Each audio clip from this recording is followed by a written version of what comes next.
we'll guide you through how to deploy your Next.js application on Vercel. If you find this helpful, consider subscribing and liking the video. First, go to vercel.com and log into your account. If you don't have one, you'll need to create it using either your GitHub, GitLab, or Bitbucket account. Once you're logged in, you'll be greeted with the Vercel dashboard. Here, click on the New Project button. This will take you to a page where you can import your Next.js project directly from your repository. Choose the Git provider where your project is hosted, like GitHub, and authorize Vercel to access your repositories if prompted. After selecting your Git provider, you'll see a list of your repositories.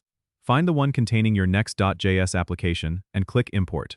Now, Vercel will automatically detect your Next.js framework and pre-fill the necessary build settings, but if you need custom configurations, you can adjust these in the Build and Output Settings section. Typically, the default settings should work just fine for a standard Next.js app. Next, click on the Deploy button at the bottom of the page. Vercel will start the deployment process, and you can watch the progress in the logs window. This process might take a few minutes, depending on the size of your application.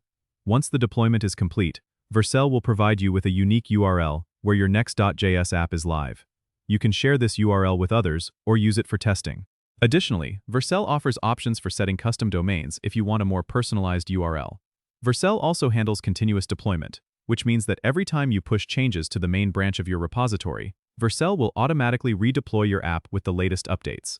This makes it incredibly easy to keep your production site in sync with your development changes.